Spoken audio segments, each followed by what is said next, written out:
welcome to the continuation of Elevate Rapid City's virtual trainings. We're glad you're joining us today. These series of trainings are being offered that cover everything from health insurance to mental health, marketing to business resources. If you missed a training, you can find previous webinars on the Elevate Rapid City YouTube channel. You can view upcoming webinars on the Elevate Rapid City Facebook page. So thanks again to Elevate Rapid City for having me on as a presenter. My name is Manke. I am the COO and head of training for Rose Group International. We have a big name and we live in a small town, so we're actually based out of Spearfish, South Dakota. And I'm coming to you from my home office, where I would like to tell you that I just painted a nice bright color, so I'm pretty excited about that. I hope you all love it because I'm not repainting it. Also, it makes my walls look really naked because I usually have stuff hanging up and we just haven't got that far yet. So forgive my bare walls. Okay, so today I'm talking a little bit about succession planning. Now, that can mean a couple of different things. It can mean actual succession planning for a CEO who's transitioning out of an organization, or it can mean succession planning within your business. Today, we're going to talk specifically about succession planning within your business. I'm happy, though, to entertain questions about succession planning for a CEO or any other C-suite or executive who's leaving your organization and you're thinking, man, I'm just not sure how everybody's going to handle this. We actually do a lot of consulting work on that in our business. And so a couple of housekeeping items before we really get going. Well, just one, really. I don't like feeling like I'm just talking to myself. It's really hard for me not to just look at myself while I talk because it's like the one thing that's moving on the screen. So if my eyes are going all over the place, don't mind that. But also, please ask me questions. If you've got questions, put them in the chat. We won't use the Q&A because that seems hard, but we will use the chat. So if you have questions, just throw them in the chat. I'm going to try and save all the questions till the end because I can't do two things at once. And so if I try and answer your question or read it while I'm trying to talk, I just end up looking like a goofball. So put your questions in the chat and we will answer those at the end of the session. Okay, so as far as succession planning goes, there's a couple of kind of critical items, I would say, leaders miss and organizations as a whole miss. And so I've got, let's see, how many do I have? 6, sort of like a 6 bullet point outline of really how you can leverage the energy of your people the best and support them the best in making sure they're getting the career progression they need from your organization. So the first one is do your own eval first. So what happens a lot of times for leaders, they go in to have a succession planning meeting with an individual and they say, well, gee, Joe, what do you want to do with your career? How are we challenging you? Or what do you want to see more of? And the first thing Joe will say is, well, you don't this and you don't that. And that kind of catches us off guard and throws us back. And so then we sort of lose track of where we want the conversation to go. So I always say, do your own eval first. Write down the things that you think you're really great at as a leader. Write down the things that you think, you know what, I don't like doing this thing. And so I bet maybe I don't do it well. And maybe even ask for some advice or feedback from people that you work with, maybe not the people who work for you, but people who are your colleagues. And they might say, well, I've noticed that your people really respond well to this thing when you do this thing. But when you don't follow, I've noticed you don't follow up with them. And I've heard, people talking in the hallway about, oh yeah, well, I'll never hear about that again unless I ask in 3 weeks or whatever. So do your own eval first. Know what kind of a leader you are. Know how you're supporting your people and how you're not supporting them. Because even if you're a really, really great leader, there are blind spots in the way that we communicate with people and how we get things across. So that's Number one, do your own eval first. Number two is do sort of a mental, write it down. This is a by yourself activity. Write down all the people that work for you. And that might be a lot. Like you might have 25 people on your team. I don't care. Take the time, write down every name, write down a strength, a weakness, and then think about, how do I want to say it? A lot of times we can have a blind spot for someone who seems like a high performer, but they're what we call a toxic high performer. So they actually destroy the effectiveness and the collaboration of the team because they have a blind spot for either their own advancement or perhaps they want to collaborate all the time and they're disruptive in that way. It can be lots of different things, or maybe they're just a jerk. There are some of those people. So sit down, write down all the names for the people that work for you, a strength, a weakness, and then measure. You can do a scale of 1 to 10. You can just write a word. I don't care how you do it, whatever's comfortable for you. But is that person a real good performer, or are they a toxic performer? And this is the part where you have to be really, really honest with yourself. And that's why it's important to do the evaluation of yourself first, because when you get to this step, it's hard to admit to yourself that perhaps you've been encouraging upward mobility or career progression opportunities for someone who's really not a great performer. Now, the caveat to that is people who are not, my phone is ringing. Okay. People who are not,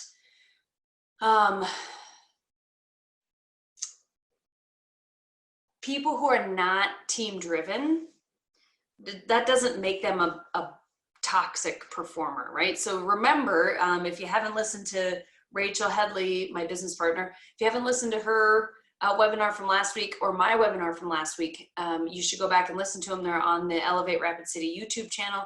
We talk about our culture types, and people are team driven or self-driven. That's a spectrum. And then the other spectrum is chaos tolerant to order tolerant. Just because someone's not team driven doesn't mean that they're a toxic performer or, or bad for the team. So they might not love to collaborate in a team, but that doesn't make them toxic. People who are toxic actually, like make your stomach kind of feel like, oh God, somebody came in and complained about Joe and I got to talk to him about it. I don't want to. That feeling of unease or discomfort and having to have a conversation with someone that that what you think or what other people think or have seen is true and real, and that person needs to work on those things, and you don't really want to talk to them about it because you're betting that they sort of have a blind spot for that. Those are toxic performers, right? People who might be willing to walk over others in order to get ahead for themselves. People who maybe on the other end of the spectrum delegate work that they should be doing themselves, but they're really sweet and motivating and charismatic, so they get Debbie to do their work for them while they're out golfing or whatever they're doing. So you know those people. You know who they are. So you do your own evaluation, and then you do your evaluation of everybody on your team. Who are the real performers, and who if you potentially have toxic performers on your team, who are they? Who are your mid-level performers? Who are early, maybe they're new to the team, so it's a little bit too early to know what their performance is going to be, so you might mark that down. And then look over that list, and it gives you an opportunity to think for yourself about where you would place people next in a succession plan.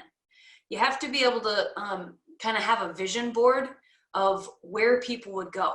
The reason that's important is because when you go sit down with people and talk about their succession and their career strategy, some people are, well, gosh, I'm really happy where I'm at. And some people are like, well, I was really thinking I could be the CEO or VP of operations by next week. Can we make that happen? So you have people who come to you from with ideas about what their success looks like from all across the board, and you need to have an idea for yourself as a leader about what you hope for, what you anticipate, what you expect of people in order to make the steps on the ladder. Some people just want to stay on the bottom rung. Some people want to climb 2 steps at a time. Your job as a leader is to try and make sure that people take it one rung at a time or so. Okay, so number 3, make sure you have or understand your org structure. So if you don't have an org structure, it's impossible for someone to understand what their physical upward mobility is, right? They have no idea how to get there. Now, we've worked with organizations who don't have an org structure, and they're like, well, they know, Bill knows that he reports to Sam, and Sam knows that he reports to Judy, and Judy reports to me. And so then, but when I've gone to talk to Bill and Judy and Sam and say, well, who's your boss? They're like, well, I don't really know. I go to this person if I want this thing, and I go to this person if I need days off, and I go to this person if I want this other thing. So having an org structure might not seem important, but it's actually quite important for people to understand where authority comes from in your organization and what progression paths they might have in terms of upward mobility in their career. So if you don't have an org structure, you should make one. And even if it only comes up to your position, so you could do your position and down, that's fine, just so they have an understanding. Because there's, in organizations, we get these perceived relationships between people where maybe somebody in your, we'll say, maintenance department is constantly talking to someone in the warehousing department because they're always ordering supplies from someone in warehousing, say a purchasing agent. And so over time, they might think, well, hey, Barb in purchasing, that, like, she's my gal. That's who I talk to all the time. So probably that's who they, in their brain, have some authority link with, because Barb really can manage that person's success by ordering things on time or not, or things getting there on time or not. So those perceived linkages can get intertwined and sort of in the way of what the real organizational structure is. So it's important to have that to show people and for your own brain. So when they say, well, where can I go? You say, well, you could go here, or you could go this way or that way. So it's good to have one. If you don't have one, you can start with just yourself and down. Okay, yes, so that's number 3. Number 4, outline how people can be successful in their career progression. So the biggest issue that I hear folks have over the course of my career in HR and operations is they don't know how, like which actions to take, what boxes to check, what certifications to get, whatever it looks like. They don't know what to do to progress in the company, whether it's upward mobility or just building out actually their own career and experience. And what we hear almost all the time, and I know this is not an excuse, what we hear almost all the time, and this is the number one critical fail, I think, when it comes to succession planning of organizations and leaders. We assume that because it's out in the interwebs somewhere, or intraweb somewhere on our intranet, or it's in some file in the C drive, or it's somewhere out there, they have access to the information, everything you need to know about being successful in your career with us here at Rose Group International, right? So we generate all the information, HR does, or operations, or whoever does it. We generate all the information, we throw it in a PDF, and then we shove it into a C drive or into an intranet site, and then we say, okay, well, now they have access to it. Yeah, that's all well and good, but your people on a daily basis, and especially now with the change in environment for us currently, they already have a lot going on in their head. And so remembering that 6 months ago or 2 years ago or 7 years ago, before you even put the stuff on the intranet, or before there even was an intranet for your business, they have a hard time remembering that stuff exists. So they get to working, and they're working and working, and pretty soon they lift their head up and they think, hey, I'm getting pretty good at this. Maybe I should be eligible for a promotion, or maybe the company would pay for my master's program, or whatever it is. And they say, I have no idea how to do that. And remember, People don't ask the questions they have. They just have the questions. So it's really important to engage humans like this, whether it's a Zoom call, which might be your option for a while, or if it's face-to-face actual interaction. Just assuming that the information is out there, that they should go get it, that's not good enough. And I'll tell you who it doesn't serve, because I'm sure some of you are thinking, well, yeah, but you know, I want to find the people who are going to go find the information. Those are the ones that I want to promote in my business. Agree. However, even those people sometimes can't find it because maybe you didn't put it in a good spot, or maybe you didn't do a good job of outlining it. So maybe they found it and it's garbage. There is some onus on the company and the leaders in the company to make sure that people understand how they can be progressing through the organization and in their career, and that information is accessible to them, and they feel comfortable asking questions about it. That you do have some responsibility to that. I think as the HR representative, kind of the third party looking in on a manager and an employee, and a manager says, well, they should find it. Yeah, that sounds like an excuse. Sounds like you don't deserve the spot you're in. So do your work of being a leader and make sure that you're asking people and engaging them. Do you know how career progression works around here? Do you know what opportunities exist for you? Do you know what boxes you need to check in order to be considered for this position that someone's retiring out of? Or do you know how our education repayment program works?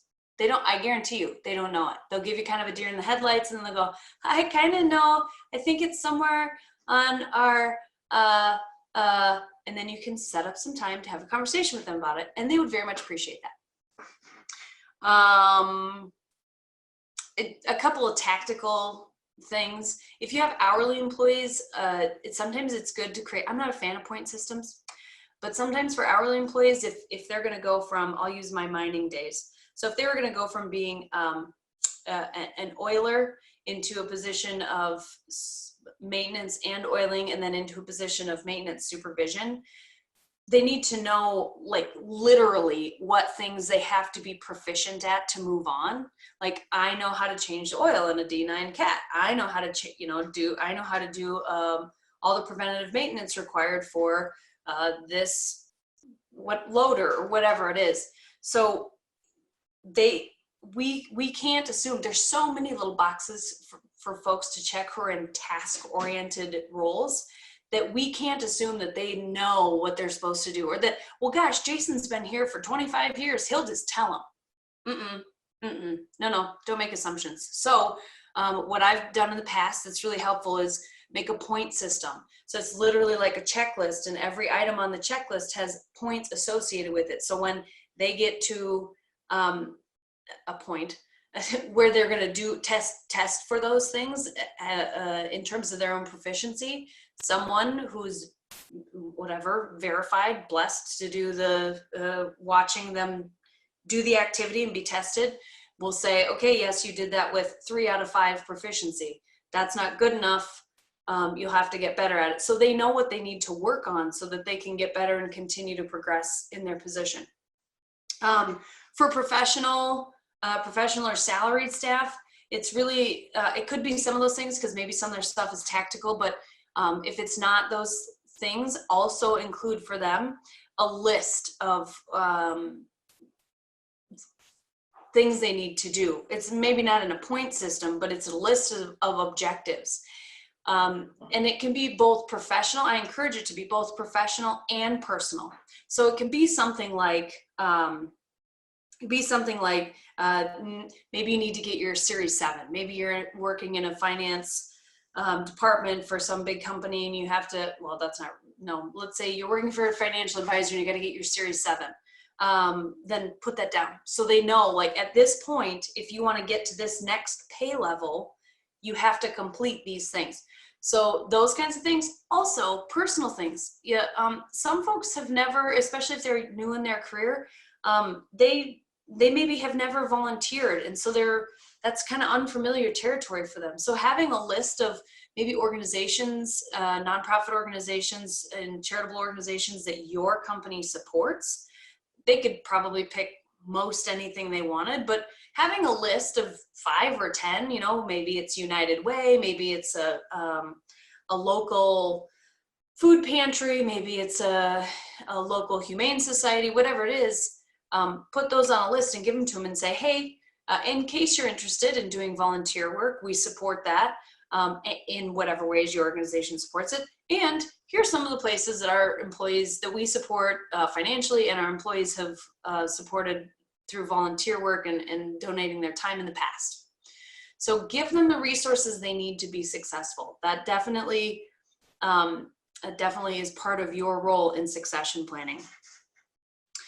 Okay, you know what? There's not 6 because I jumped from 4 to 6. Neat. So there's 5. There are 5 bullet points about this. Number 5. A lot of times people say, well, you know what? I know, and especially if you're in a more rural area or in an organization that promotes from within or one that just doesn't like a lot of changes, then people are in positions for a long time. So the folks who start underneath those people who have been in that position for a long time think, I'm never going to get that job. Because, you know, I hear people say, well, Lisa is only 10 years older than me. She's not retiring anytime soon, and she seems pretty happy in that role. So I doubt she's going anywhere. So the only way for me to get any career progression is to leave the company. Organizations, by nature, I would say, not by intent, are just not really tuned into thinking that people are thinking that. So leaders, it's your responsibility to make sure you're kind of listening for those cues. And again, this is why it's important to have an org chart, looking at that org chart and saying, you know what, reality is, because there's nothing worse than getting the message, oh, you just never know. You just never know. Lisa might leave. Don't do that to people. That's not nice. Of course we don't know. But when we say you never know, that means literally you never know. She could stay forever and you don't know that she won't. So the better approach is to say, hey, listen, we've got opportunities in lots of different ways. So it could be that they go get a certification. It could be that they're in charge of a new committee within the organization. It could be that they head up a volunteer opportunity that the organization hasn't done before. There are lots of different ways. It could be that they even transfer to a different department and learn a new skill and then come back to their role. It could be that they actually go on to, maybe if you have a distributed organization, they go to a different site and work for a while. I mean, maybe it's 2 weeks or a week and learn a new skill. There are lots of ways to engage people in their career without necessary upward mobility. Now, at some point, you have people who are looking for that, right? So I don't mean to say, oh, if you can just keep people busy and kind of smoke and mirrors them, then they'll never care that they're not being promoted within the organization. No, that is also not true. But the more opportunities you give people, the better resource they will be for you when they are ready to move into that role, or if that role does open up, or if another role that they could fill opens up. So it's really important that you, as a leader, do your work and homework to have a plan for people, understand your org structure, understand where you hope they are going to go in the organization, what skills they have, what challenges they have, how you can help them hone in on those skills and work on those blind spots. And then have all the resources for them so that they know how to be successful. That is the number one thing that we hear across the board from our clients when we go in and do conversations and interviews with people within a new organization is, I have no idea whether it's true or not. Doesn't matter. I have no idea how to make it in this company. I don't know how to get up there, or that guy's never leaving and I'm sick of doing this job. So I guess I'm probably almost ready to head out the door. That's what we hear a lot. So I promise you, even if you think that is not a reality, at some level, even if it's a tiny level, it is a reality. So be paying attention to that. People like to be engaged. They like to feel like they have opportunities to grow, learn, and be involved. One last tip, and then we'll see if we have any questions. One thing that works really great in understanding what real potential or what real blind spots there are for your employees, is doing a 360 evaluation. So you would do your evaluation of them, and then you'd have a colleague or two, depending on how large your organization is or what your structure is like. Have a colleague or two do an evaluation of them, of their colleague, somebody at their level in the organization. Another really good one, this one is great for measuring and discovering blind spots. Have one of your colleagues, so someone at your level, lateral to you in the organization, who might work closely with or might know the person that you're doing succession planning for, have them do a 360 on the person. That is really interesting because those folks have a really objective perspective on that person's performance and interaction with other folks. So doing a 360 evaluation of people, and I don't mean like some 15, 20, 30 question evaluation. I'm talking like maybe 4 questions, and 4 fairly simple questions. Strengths or, great skill sets, blind spots. If safety is a factor in your business, what is their safety behavior like? General attitude, and that's probably enough, just so you can get a sense from other people for what that person is like when they're working away from you. So 360 evaluations are a great way to help you get your head around where you can help your people be successful in their career, and where they can go in your succession plan and your strategy. Okay, so that was brief ideas on succession planning. I see there's something. Okay, where do you suggest a succession progression? Okay, this is a question. So the question is, where would you suggest a succession progression plan be? Possibly in or with the employee handbook. Awesome question. You could definitely put it in the employee handbook. A lot of organizations, I don't want this to sound bad because I don't think it's bad.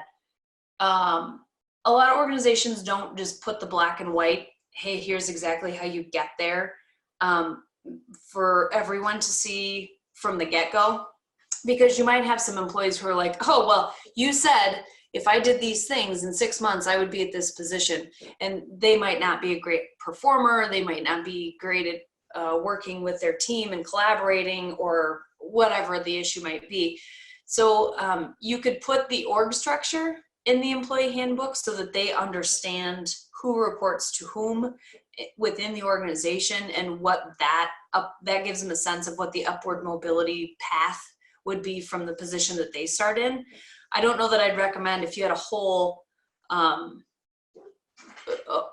plan, your whole succession plan of if this, then this, or do this, then you get to here. I would save that until you have a conversation with that person, or those people, after they've been employed either 6 months or from the time you start your succession plan going forward.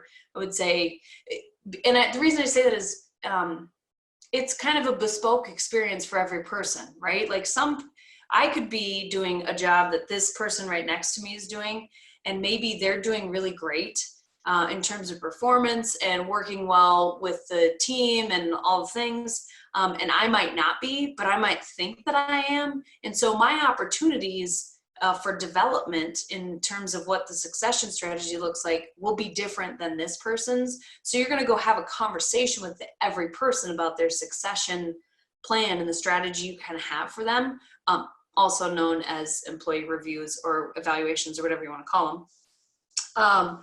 So having a black and white, like, here's how you do it in the employee handbook, probably wouldn't end up being useful. It might actually make it a little bit harder for you, make life harder for you in a not so great way. So I would put the org structure, though, definitely, if you have access to that, or if you have that, put that in the handbook. Good question. Thanks, Liz. Okay, any other questions? Anyone? Oh, this might be too big of a talking point, but do you have any suggestions on contingency plans? Okay, I'm sorry, I'm reading this to myself. Suggestions on contingency plans if an employee were to be out for a long period of time. Yes, I have some suggestions, and it is a pretty large talking point, but my short answer is cross training is super important.